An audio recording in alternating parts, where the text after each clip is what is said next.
Hello everyone, I'm Surabhi and I'll be presenting our work titled Procedural Extensions of SQL, Understanding Their Usage in the Wild. This is joint work with my advisor Karthik Ramachandra. Let's start by talking about query processing. On the slide, you see a fairly complicated SQL query comprising of a subquery, sorting logic, aggregation, and multiple predicates in the where clause. Decades of research into query processing has brought us to a stage where today's state-of-the-art query optimizer can generate very efficient plans for this complicated query. But we ask the question, is this enough? To answer this, we need to ask if all queries in the real world are written using declarative SQL. So let's look at procedural extensions of SQL. Here, I show a stored procedure whose body includes a mix of imperative statements like conditional blocks and declarative statements like select, delete, and update. Now, unlike the previous declarative SQL query, most query optimizers would result in a statement-by-statement interpreted sequential plan for this procedure, which leads to very bad performance. So the question is, why has optimization and efficient evaluation of procedural SQL not received much attention?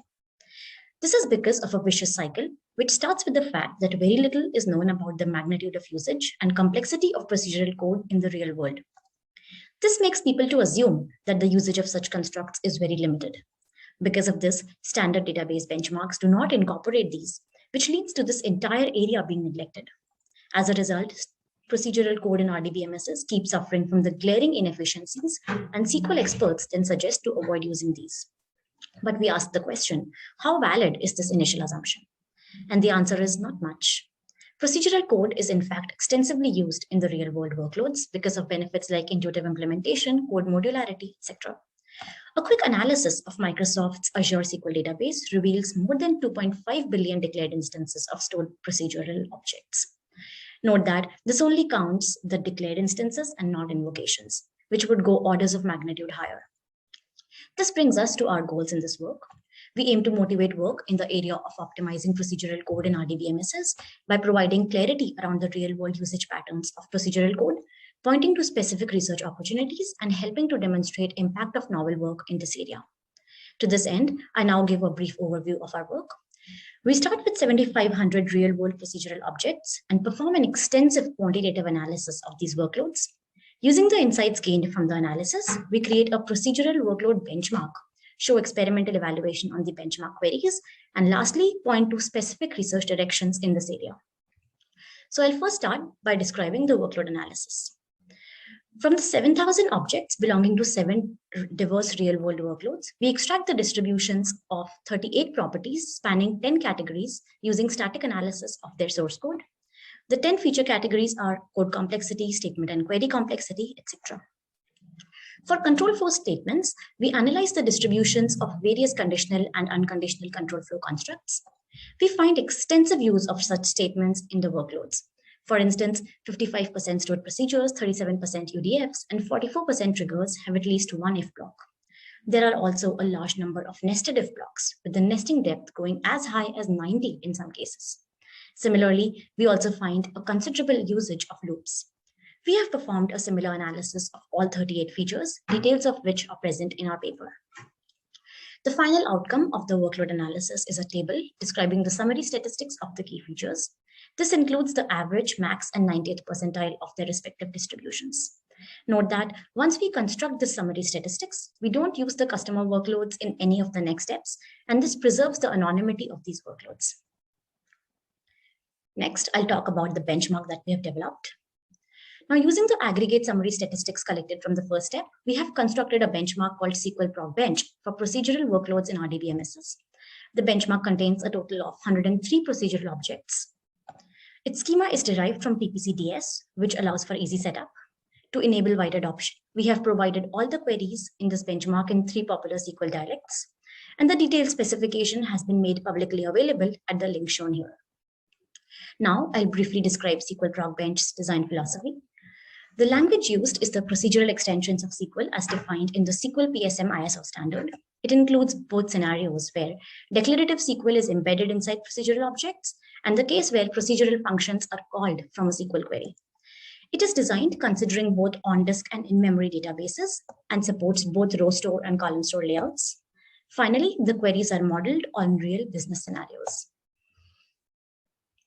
Next, we performed an experimental evaluation of the benchmark queries. The goal here is to understand the evaluation characteristics of procedural SQL across different database engines and to identify research directions in this area. For this, we perform experiments to quantify the overheads due to UDFs, triggers, and stored procedures, measure their impact on transaction throughput and on scale. The setup is as follows. We have evaluated SQL-ProcBench queries on 4 database engines whose names have been withheld to preserve anonymity. And for the experiments, we have used the default settings for all databases. To analyze the overheads of procedural SQL, we measure the fraction of time that is spent executing this component in a given query. Let's consider the case where the function being invoked is very simple and just takes in a key and does a small table lookup. Now we consider 2 cases. One in which the invoking query is complex, consisting of multiple nested subqueries, order by, group by, and accesses multiple large tables. And another in which the invoking query is very simple. The results are shown in the plot at the bottom.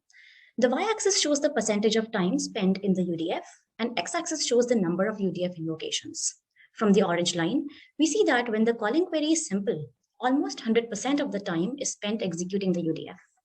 From the blue line, we note that even when the calling query is complex, UDF invocation quickly takes up most of the execution time as we increase the number of invocations.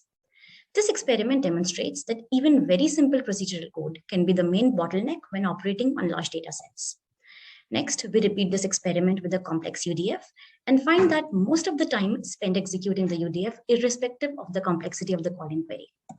These trends have been observed in all the databases under our study, and this shows that optimizing the procedural component can bring down the total execution time significantly.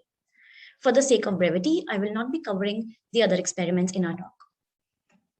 And now so on the basis of our analysis and evaluation, we share potential research directions in this area, which I'll be covering next. Before delving into that, I would like to discuss 2 broad classes of existing approaches in this area. First is to employ compilation-based techniques to directly compile procedural SQL into machine code. This leverages a large body of work on modern compiler optimization techniques such as vectorization. Another broad category is the translation-based approaches, which aim to automatically translate procedural SQL to declarative SQL. These approaches leverage the fact that existing relational query optimizers can generate sophisticated plans for these translated queries, leading to efficient evaluation. However, both these approaches have limitations, which can lead way to future research directions, which I discuss next. The first direction is handling large procedures. Current techniques are often limited by the size of procedures that they can optimize. For instance, compilation of large procedures can result in huge binaries and long compile times. Similarly, translation can lead to extremely complex large SQL queries, which can push the optimizer to its limits, leading to optimizer timeouts or even bad plans. Second, while the compilation and translation-based techniques have evolved independently in the past, there is a promising direction in combining the 2 approaches to achieve further gains. Next, we observe that in many cases, database engines do not employ parallelism while executing procedural SQL. So one direction is going towards automatic parallelization and vectorization of such workloads. Another is towards expanding the language support. So there can be 2 ways about it. First is to expand procedural SQL to include more complex data structures, which are common in other programming languages. And second is to expand the existing optimization techniques to handle more imperative constructs than they currently do. Lastly, while there have been attempts to test the correctness and optimization techniques for SQL, these can potentially be expanded to test procedural extensions. Finally, to summarize, optimization and evaluation of procedural SQL has not received as much attention as it should have. We study thousands of procedural objects to show the magnitude and patterns of real-world usage and highlight potential research directions in this area. We introduce a novel procedural SQL benchmark to aid research. And finally, we make a call to action and encourage researchers to invest in this exciting and relevant area of research. Thank you.